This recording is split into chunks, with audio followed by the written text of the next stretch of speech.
That's what we have to find out is conversion factor. For example, 1 meter is equals to 100 centimeter, right? So what is the conversion factor between meter and centimeter? It is 100.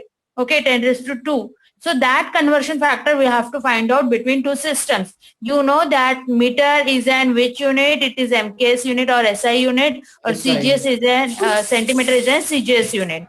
The same way we have to find out where 1 joule is equals to how much earth. So joule is an SI unit and this is CGS unit. And what is the conversion factor between them, that we have to find out over here. So कैसे करना है? Very first you should know the joule is an unit of which physical quantity? It is the unit of kinetic energy. It is okay. Just a second, students. Let me mute. Students, you should mute yourself. Okay. It is the unit of which physical quantity? Joule is a unit of kinetic energy, or it is the unit of work, or it is unit of energy simply, right? Which may be any kind of energy, potential energy, kinetic energy, any kind of energy. So what is the dimension for that? So dimensions for work done और energy, क्योंकि ये दोनों होता है, ठीक है, is equals to M L2 M1 T minus 2. ये find out करना आता है आपको, ठीक है, ऑलरेडी आपको पढ़ाया है कि कैसे फाइंड आउट करना है वर्क डन का, ठीक है. What is the work done? Work done is force into displacement is an work done. What is force? Mass into acceleration is meter per second square. तो यहाँ L1 आया, into S है तो ये L2 हो गया, ठीक है. मैंने ऐसे आपको डायरेक्टली समझाया, आप इसको सॉल्व करके देख सकते हो. ऑलरेडी मैंने होमवर्क भी दिया था डायमेंशंस ऑल सॉल्व करने का, और मैंने बोला था टेबल नंबर 1.3 के ऑल द डायमेंशंस आपको बिल्कुल याद हो जाना चाहिए, अच्छे से आपको सॉल्व करना आना चाहिए. यूनिट से भी आप डायरेक्टली लिख सकते हो. Now how to find out the conversion factor? Very first I am going to write down that 1 joule is equals to, suppose x. I don't know what is the conversion factor. I consider it is as an x. I am writing the dimension for the joule, that is L2 M1 T minus 2. And I am writing the suffix 1. Suffix 1 shows that it's the SI unit, that is joule is an SI unit. It's equals to x. Again, I'm writing the same dimension L2 M1 T minus 2. And I'm putting over here suffix 2. Suffix 2 shows the CGS unit. Okay? So you need to write down here suffix 1 means SI unit and 2 means CGS unit. That you have to mention over here because यहाँ हमने suffix डाला है. The next step is I'm putting over ये इधर लेके आ रही हूँ, ठीक है. So I'm writing this as it is L1 to M1 T solve करेंगे तभी भी mention करना है SI और CGS ऐसे. एक बार ही मेंशन कर देना है कि ये one suffix shows the SI unit, two suffix shows the CGS unit. कहीं भी एक बार एग्जाम में भी ना यस एग्जाम में भी यू हैव टू, बिकॉज वो पता तो होना चाहिए सर क्यों यूज कर रहे सफिक्स डिफरेंट, राइट. तो ये आपको मेंशन करना है. अभी मैंने क्या कर दिया, ये इधर लेके आई एक्स के, तो ये अपॉन चला गया.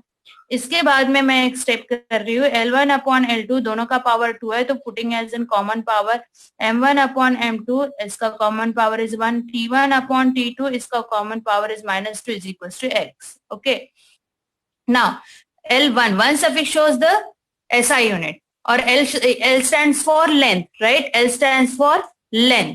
तो SI यूनिट में लेंथ किस में मेजर होते हैं? MKS मीटर में, right. So I'm putting over here meter upon 2 suffix shows the CGS unit और CGS में लेंथ किस में मेजर होता है? सेंटीमीटर में. तो I'm putting here centimetre square. M1 क्या लिखूं? kg and M2 gram. Rest to 1.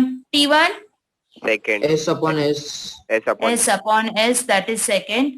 Rest to -2 is equals to x. Now second steps I am doing conversion. 1 meter is equal to कितना centimeter होता है, तो 10⁻²² centimeter, तो 1 meter is equal to 10⁻² centimeter लिख दिया।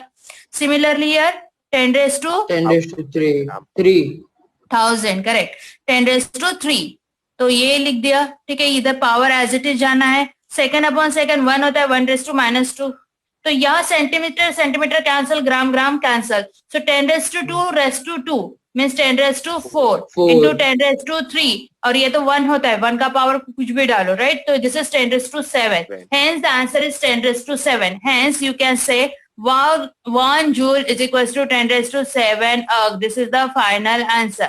ठीक है, in this way you have to do the question.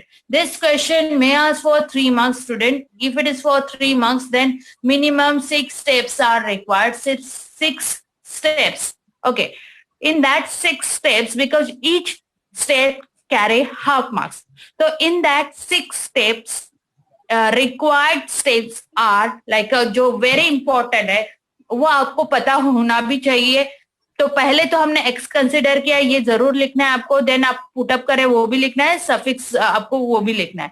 तो यहाँ ये दोनों steps as such you can skip among these two anyone because it's like कि वो नियरली सेम है, बट यहाँ हम यूनिट डाल रहे हैं, उसको कैंसिल करें कन्वर्ट करें, तो again these are the important steps last answer तक। ठीक है, एक्स्ट्रा 6 स्टेप ऐसा नहीं कि उसके ऊपर जा रहा है तो you please right it down.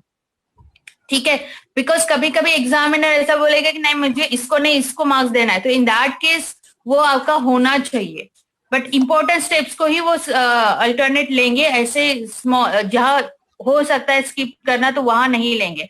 तो आपको ऑल द स्टेप्स इंक्लूड करना है, कोई भी उसमें मिक्स स्किप नहीं करनी है। You have to write the suffix also कि suffix 1 shows what, suffix 2 shows what, so that is again important. Understood this question? Any doubt till this?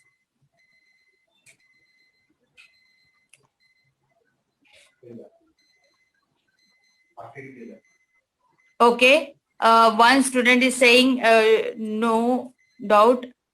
किसी को डाउट है तो you can ask.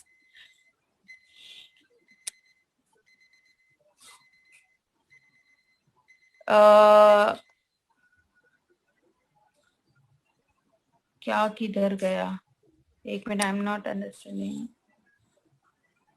10⁻², this 10⁻², are you talking 1 का कुछ भी power होता है ना तो वो 1 ही होता है, मतलब 1 into 1 is 1 only, 10⁻² का मतलब क्या हो गया, 1/1 into 1/1, तो दैट इज 1 only, तो वो 1 into this is 1। ठीक है, any other? Okay, so this is one of the question. Now I'm going to give you homework for you people. So similar way the homework is, मैं किसी को कभी भी homework पूछ सकती हूँ, होमवर्क रेडी रखना है। ठीक है, बुक में बिल्कुल लास्ट वाला अगर है तो मैं किसी को भी बोल सकती हूँ कि कभी भी ग्रुप में भेजो या फिर अभी भी दिखाने के लिए बोल सकती हूँ। तो होमवर्क तो आपको करना ही है, एनी हाउ करना है। ठीक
का डायमेंशंस नहीं निकाल सकते, बट ये प्रोपोर्शनैलिटी कांस्टेंट को, इसको भी हम कांस्टेंट ही बोलते हैं, but this is the proportionality constant, है ना। तो ऐसे प्रोपोर्शनैलिटी कांस्टेंट ये डायमेंशन लेस रहते, इसका डायमेंशंस निकलता है, दैट्स इट, इतना ही, ठीक है। जैसे मैंने बोला kinetic energy is half mv square, तो हाफ का डायमेंशंस नहीं निकाल सकते, वो कांस्टेंट है, बट यहाँ जो ये प्रोपोर्शनैलिटी कांस्टेंट है इसका डायमेंशंस निकलता है। Okay. Next is then, if the correct equation contains some more term like of same dimension, for example s is equals to ut plus half at square, we know that this is the complete equation, but अगर मुझे सिर्फ इतना equation दिया तो भी मेरा इस term का डायमेंशन सेम आएगा, अगर मुझे सिर्फ इतना इक्वेशन दिया हाफ at स्क्वायर तो भी मेरा डायमेंशन सेम आएगा, तो मुझे वहां से ये नहीं पता चलेगा whether this is complete equation or not, है ना। बिकॉज हम कैसे फाइंड आउट कर रहे थे dimension, weather given equation is dimensionally correct और नॉट, तो हम ईच टर्म का डायमेंशन निकाल रहे थे, एंड अगर ईच टर्म का डायमेंशन सेम आ रहा है तो हम बोल रहे थे yes it is dimensionally correct, but यहाँ तो ये ईच टर्म का सेम आएगा, but still it is not a complete equation, this is the complete equation, so this is what the drawback, कि we can not find out whether it's complete equation or not. Okay, इधर we can find out it is dimensionally correct, but it is complete है या नहीं है वो नहीं find out होगा, ठीक है। The next is errors in measurements. So basically there are two types of errors, one is systematic error, this is completely theoretical point, theory kind of point, and second is a random error. Now systematic error will further divide into instrumental error. The error, you can say instrumental error, this itself shows that it is the error in the instrument, right? Imperfect construction of the instrument.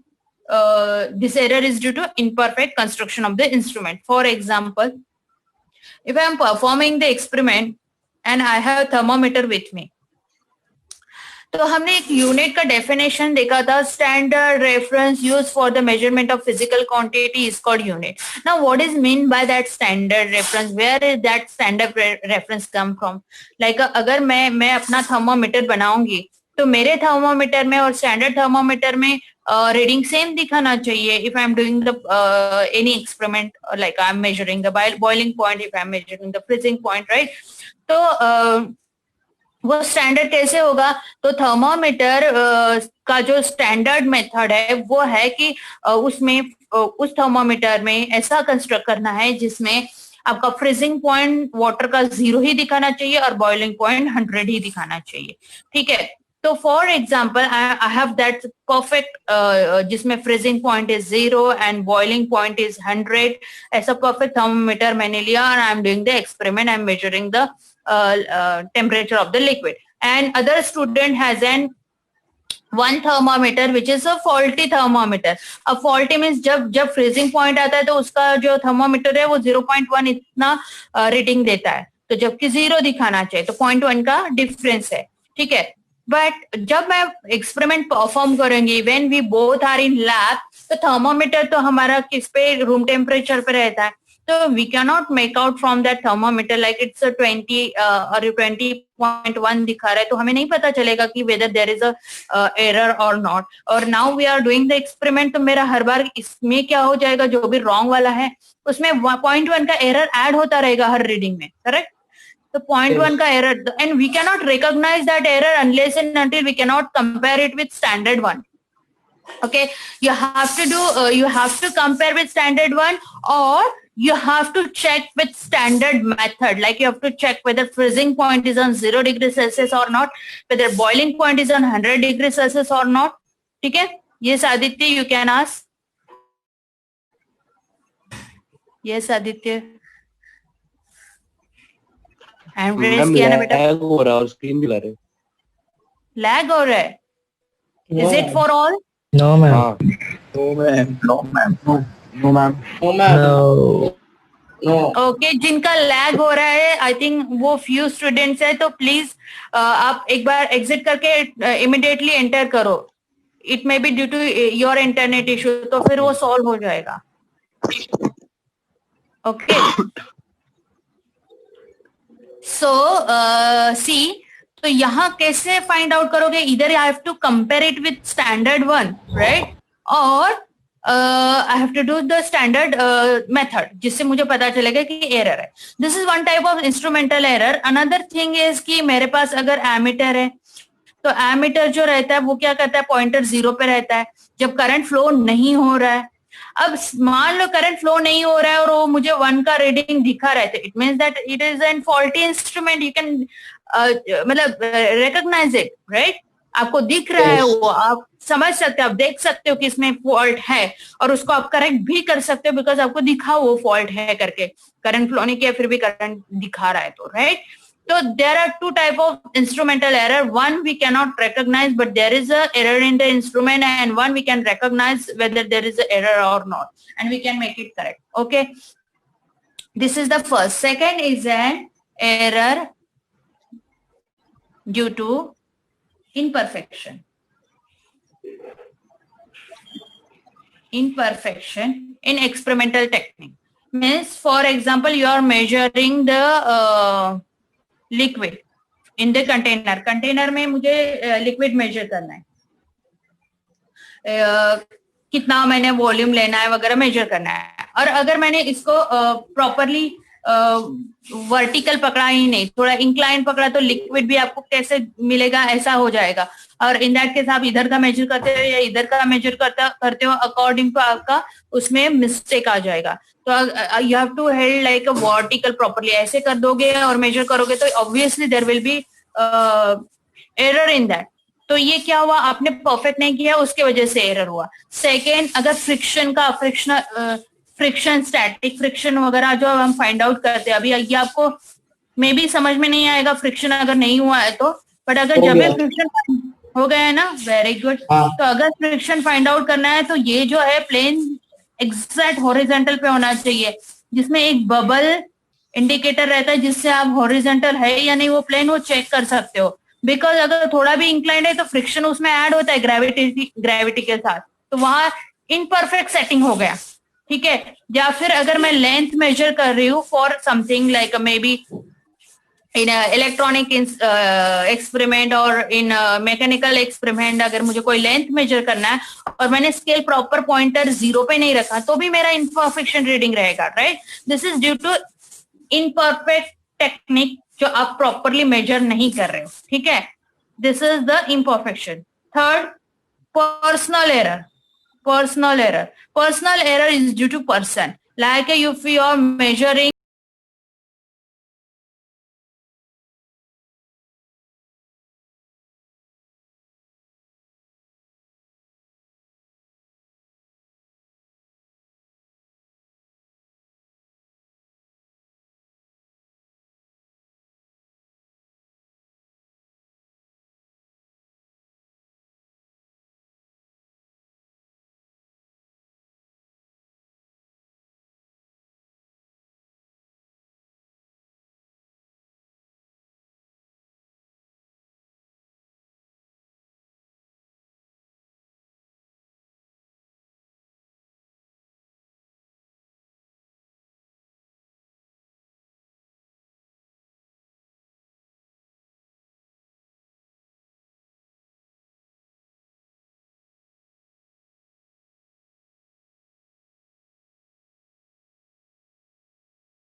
ये side में चले जाओ और वो उस pointer को देखो इधर लगेगा, बट सामने आपको एग्जैक्टली पोजीशन मिलेगा उसका। तो वो चीज होती है पैरेलैक्स। मतलब आप कोई भी रीडिंग ले रहे हो तो हाँ एग्जैक्टली सामने रहो, ऐसा। हाँ समझा। उसको मैंने पैरेलैक्स वर्ड यूज किया। वो पैरेलैक्स तो ओमिट है, लेंथ वाला। थैंक ठीक यू। है, okay. Random error is due to voltage fluctuation. जैसे मैं करंट मेजर कर रही हूँ या वो पोटेंशियल मेजर कर रही हूँ, कोई करंट इलेक्ट्रिसिटी वाला एक्सपेरिमेंट कर रही हूँ, तो उसमें अगर सप्लाई से ही वोल्टेज फ्लक्चुएशन हुआ तो मुझे भी रीडिंग फ्लक्चुएट मिलेगा। That kind of pressure chemistry वाला कोई भी प्रेशर रिलेटेड अगर एक्सपेरिमेंट है तो वहां pressure should be a constant. अगर वो चेंज होता है तो you'll get the different answer. Temperature, for example Newton's law of cooling है, और मुझे वहां टेम्परेचर मेजर करना है कि कैसे रेट में वो कूल होता है। जैसे अगर मैंने ब्लैक ब्लैक वेसल लिया, एक ब्लैक पेंटेड वेसल और एक नॉर्मल वेसल, तो किस में ज्यादा जल्दी कूल होता है, ऐसा मुझे फाइंड आउट करना है। अगर ड्यूरिंग एक्सपेरिमेंट बीच में ये अगर एसी ऑन हो गया तो ये फास्टर कूल हो जाएगा, और जो मुझे एक्सपेक्टेड रिजल्ट है वो नहीं मिलेगा, बिकॉज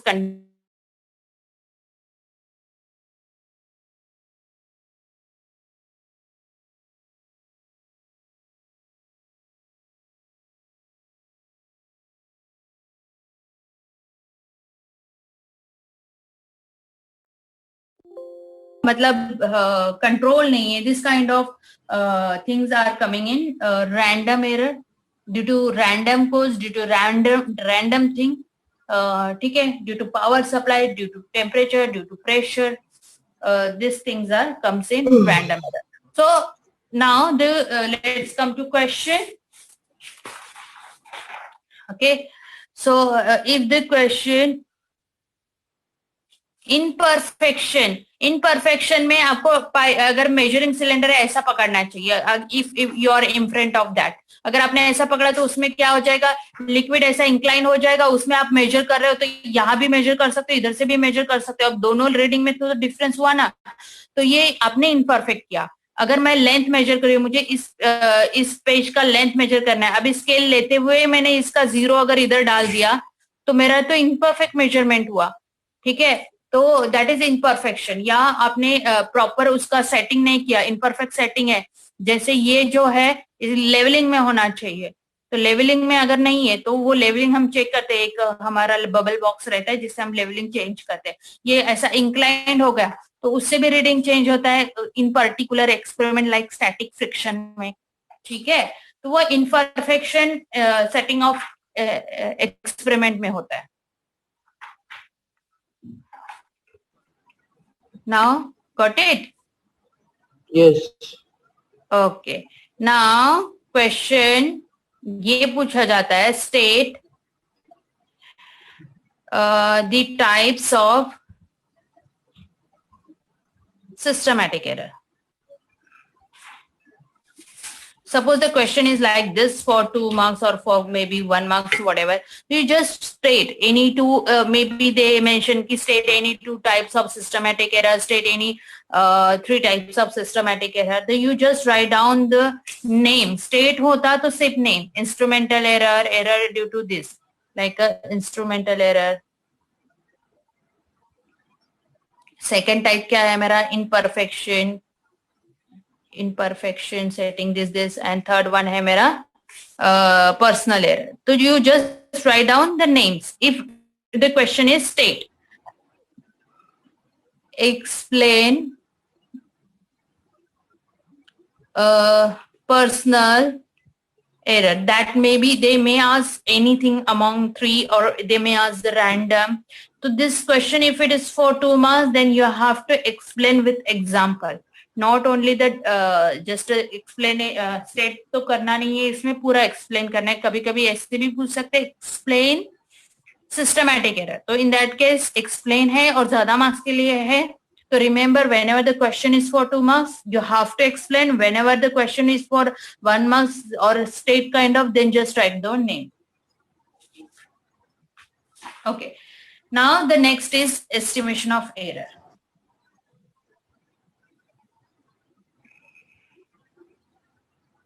जितना टेक्स्ट बुक में दिया उतना आप ये एरर्स को प्रिपेयर कर लेना। मैंने कुछ एक्स्ट्रा एग्जांपल्स दिए, नो नीड आपको नहीं लिखे उतने एग्जांपल्स तो चलेगा। जितना टेक्स्ट बुक में उतना भी परफेक्ट कर लो तो भी you will get the full marks for that. Now the next is estimation of error. So for the estimation of error, go to page number 14. Textbook में page number 14 पे जाओ. उसमें 6th numerical, that is in a workshop, ये वाला, ठीक है. ये आपको ये जो न्यूमेरिकल है साइमल्टेनियसली सॉल्व करना है मेरे साथ. मैं आपको estimation of error with this explanation साथ में ही समझा दूंगी. Now let's read the numerical. In workshop a worker measure length of steel plate with vernier caliber having the least count 0.01 centimeter. For such a measurement of length is yielded the following values. So what they have done is उन्होंने एक plate का length major किया और 4 readings लिया. तो first reading is A1 which is 3.11 centimeter. Second reading is suppose A2 which is 3.13 centimeter. Third reading, write down student along with me, 3.14 centimeter, and A4 is given 3.14 centimeter. So these are the 4 reading जो हमने plate का लिया. What is the question? Find the mean length and the absolute error and the percentage error in the measurement of value of the length. Now I am going to explain you what is the mean error, what is absolute error, और साथ में आपको ये numerical solve करना है, ठीक है. तो very first let's see what is meant by mean error, mean length, ठीक है. तो very first mean value you have to find out. तो यहाँ होगा mean value. How to find out mean value? So see, it is denoted by like this A mean, and it is the addition of the all the readings which given to you till nth reading upon n. But यहाँ जो आपको reading दिया वो कितने दिए? 4 reading दिए. तो आपका A मीन आएगा A1 plus A3 plus A4 upon 4 because 4 readings है, ठीक है. Put all the values 3.11 plus 3.13, 3 जो भी है, and find out the answer. And tell me the answer. ठीक है. This is your mean value. 10.2 divided by 4 भी कर लो. हाँ किया. नहीं बेटा 10 थोड़ा ना आएगा. 3 का मीन तो 3 में ही आएगा ना. 10 तो में नहीं आएगा. डिवाइडेड बाय 4 नहीं किया तुमने. That's it. कि ऑन एन एवरेज उसका जैसे मैंने रीडिंग लिया तो मैं 3.11 आ रहा है, कभी 3.14 आ रहा है, तो इसका एक्चुअली 3.13 है. बट हमारा जब रीडिंग लेते हैं तो थोड़ा ऊपर या नीचे हो सकता है, तो वो एरर मिनिमाइज भी करता है. तो अगर जब आप किसी भी रीडिंग्स में या एक्सपेरिमेंट में मीन वैल्यू लेते हैं तो वो एरर मिनिमाइज करेगा, बिकॉज आपकी मिस्टेक 1 या 2 बार हो सकती है, नंबर ऑफ टाइम्स नहीं हो सकती. तो इसमें प्रोबेबिलिटी करेक्ट आंसर का ज्यादा आता है, ठीक है. तो mean shows the average. On an average इतना आंसर है, ठीक है. Okay ma'am. ओके. जितना ज्यादा बार करेंगे उतना कम एरर होगा फिर ऑब्जर्वेशन. यस, जितना ज्यादा बार रीडिंग लोगे उतना कम एरर रहेगा. Because you can think about it कि आपने मेजर किया तो जरूरी नहीं है कि हर बार आप रॉन्ग ही लो. मतलब जानबूझकर रॉन्ग लोगे तो ठीक है, बट देन हर बार रॉन्ग नहीं जाएगा आपका. तो 1-2 बार अगर रॉन्ग जा रहा है तो वो मिनिमाइज होगा. बट आप एक ही रीडिंग ले रहे हैं, वो रॉन्ग लिया तो फिर आपका रॉन्ग ही रीडिंग जाएगा. तो हमेशा क्या हो रहता है, हमेशा नंबर ऑफ रीडिंग्स लेना पड़ता है सो दैट एरर कम हो जाए. Next is an absolute error. Absolute error. ना absolute error denoted by delta A, ठीक है, डेल्टा ए से. तो अगर यहाँ absolute error is an individual error से निकलता है, एक एरर से निकालना होता है. तो first absolute error is a mean minus A1, मतलब mean reading minus individual reading but in modulus, मतलब नेगेटिव आए तो भी आपको पॉजिटिव लिखना है. तो ऐसे you can write for the all the readings का हम इंडिविजुअली एब्सोल्यूट एरर निकालेंगे डेल्टा AN तक. तो इधर कितना आएगा आपका? 4 रीडिंग्स आएगा. Delta A1, delta A2, delta A3 and delta A4. तो what will be the answer? A mean minus individual reading. तो what is the A mean? 3.13 आया. 3.13 माइनस इंडिविजुअल पहला रीडिंग क्या है? Minus 3.11. Whatever the answer, that is your first reading. Similarly, find out for second, third, fourth, all. Do it now. 0.02, 0, 0.1, 0.01, 0.01.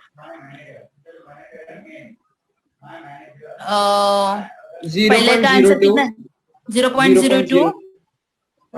Yeah, second.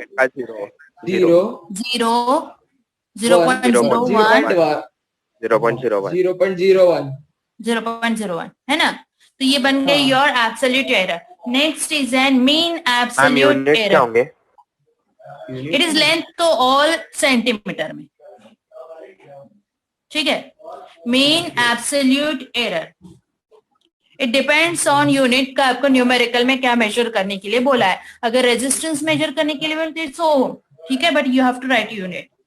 0.01, mean absolute error, जो absolute error आया उसका mean, ठीक है। तो जैसे इसमें अगर डिनोट करना है तो you have to write delta A. Delta A shows the mean absolute value और उसका यहाँ मीन लिखा, तो ये मीन एब्सोल्यूट एरर। डिनोशन याद रखना, डेल्टा डालना होता है जब एब्सोल्यूट रहता है। सिंपल मीन निकाल रहे तो हम डेल्टा नहीं डालते। तो इधर delta A1 plus delta A2 till delta AN upon n। तो यहाँ मेरा जो आंसर आएगा डेल्टा A मीन, तो वो किसकी वैल्यू रहेगा?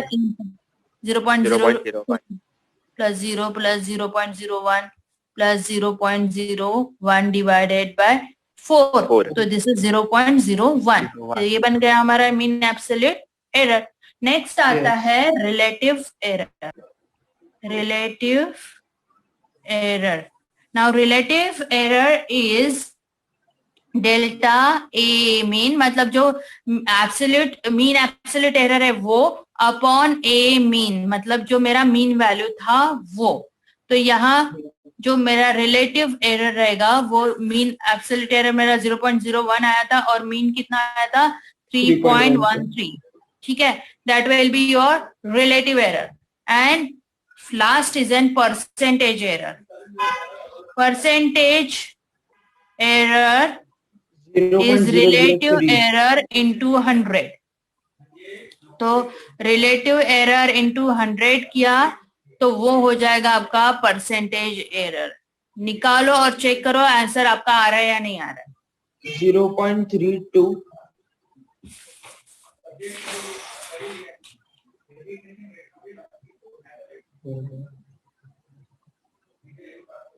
Hello ma'am. Yes ma'am 0.32 percentage error. 0.32 सबका वही है 0.32।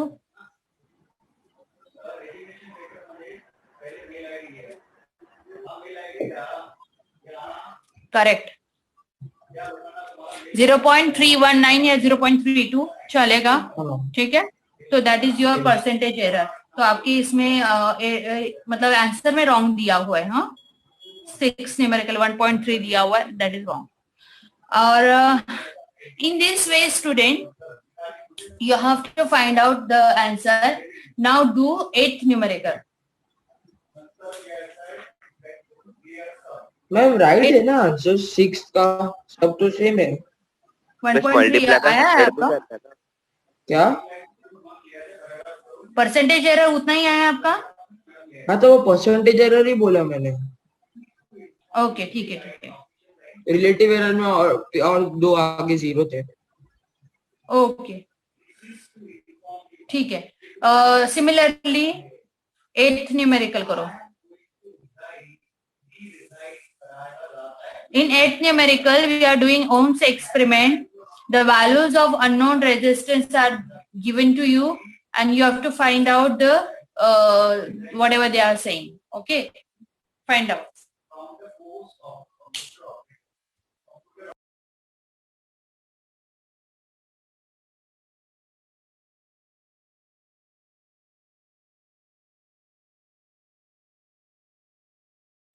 I'll send the PDF. Don't worry about screenshot. Can you show the page before this as well? This one? No, the before this.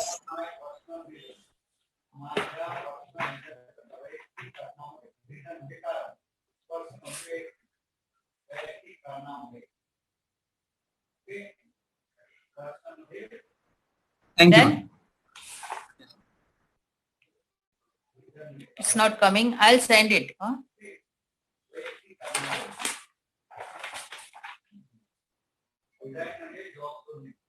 Now do 8th numerical.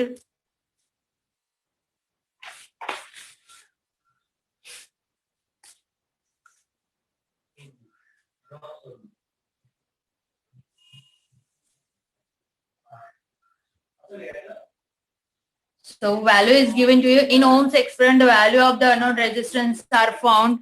So A1 is equals to 6.12 ohm, A2 is equals to 6.09 ohm, A3 is equals to 6.22 ohm, and A4 is 6.15 ohm. So what you have to find out is calculate the absolute error, relative error, and percentage error. Do it, huh? 6.145. Hello, ma'am. Yes. Average mean is 6.145. Okay. Okay. So A mean is 6.145. Yes. Other student please check. Okay.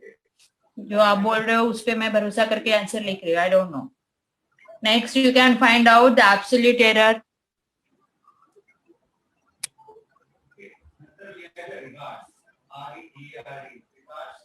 Yes, you have to write here unit. Okay.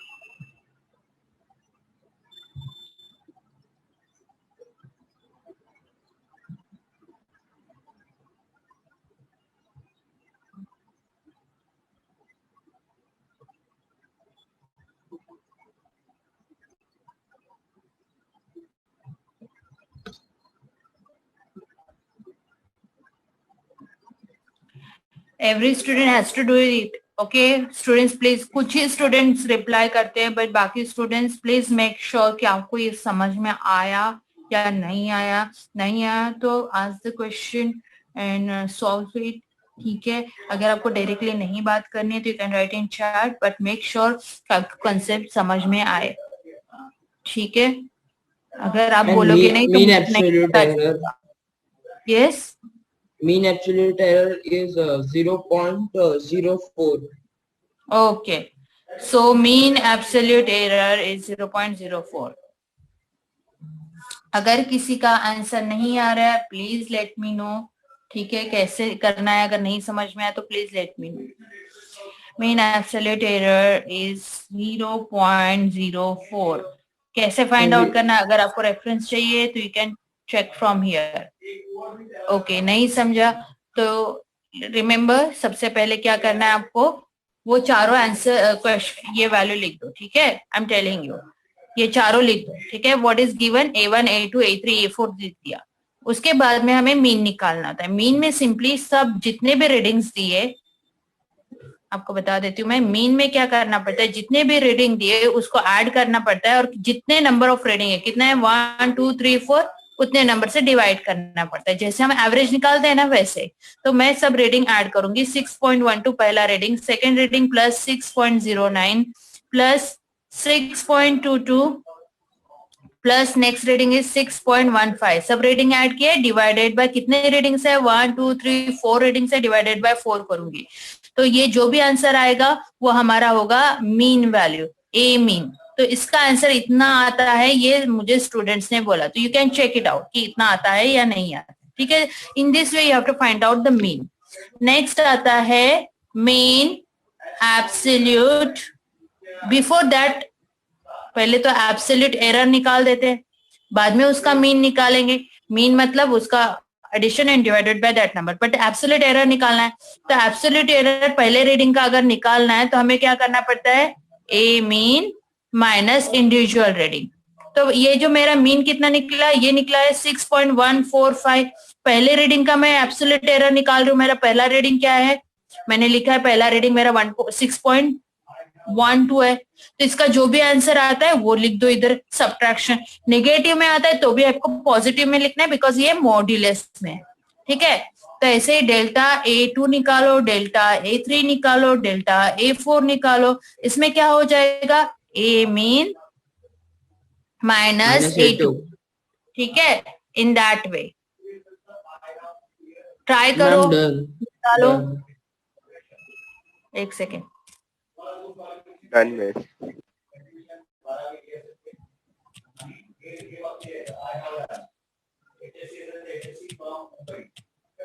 Yes you can ask, क्या doubt है?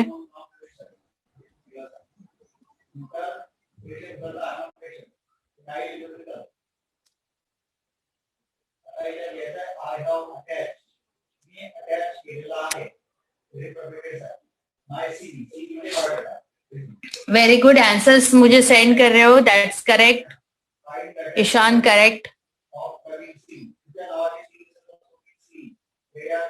जानवी, या correct Janvi,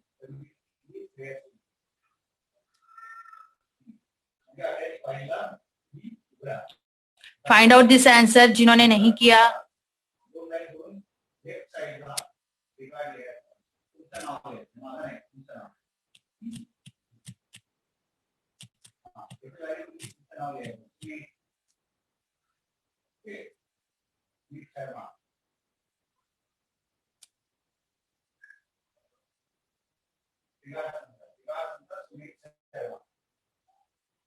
I don't know for form filling, whatever it is you are saying.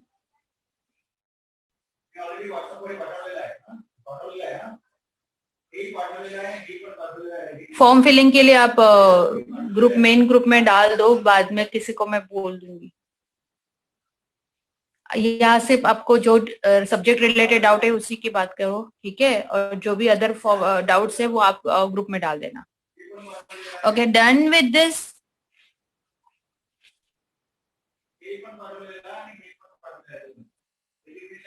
Okay, lecture ही finish हुआ। Okay, so done with this.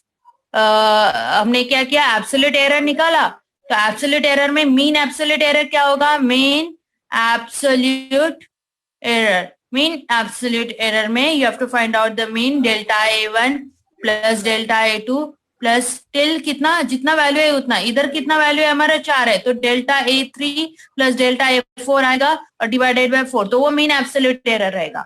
तो that mean absolute error के बाद में हमें निकालना होता है रिलेटिव एरर। तो इसको डिनोट कैसे करते हैं, डेल्टा A मीन, ठीक है, जिसको नहीं समझा please do it. Relative error में आएगा आपका delta A mean divided by mean value, ठीक है। तो आपका डेल्टा A मीन जो निकाला है आपने, ऑलरेडी स्टूडेंट्स ने मुझे बताया था, कितना आया था डेल्टा A मीन, 0.065, ठीक है। समझ जाओ, ये जो आंसर आया ना उस सबका, जो जिसकी 4 आंसर आएंगे उसको एडिशन करना है, डिवाइडेड बाय 4 करना है, इतना आंसर आना चाहिए, ठीक है।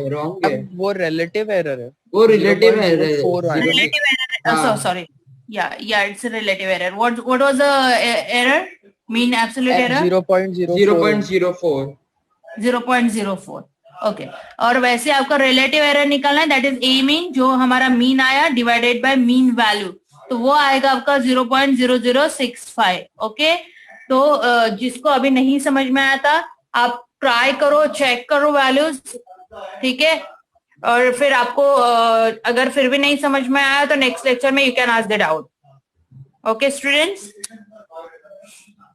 so we'll see the next lecture, only significant figure is left and text back questions लेंगे। जो रिमोट पोर्शन है वो भी मैं बता दूंगी आपको, तो टेक्स्ट बैक आप पहले से ही सॉल्व करना थोड़ा स्टार्ट कर दो। Remote questions I am telling you, the second MCQ write it down ना, MCQ second MCQ is in remote, उस पे क्रॉस कर दो। In question number 2 first is remote and second question जो है इट इज डायमेंशनल, आपको relation find out करना है, that L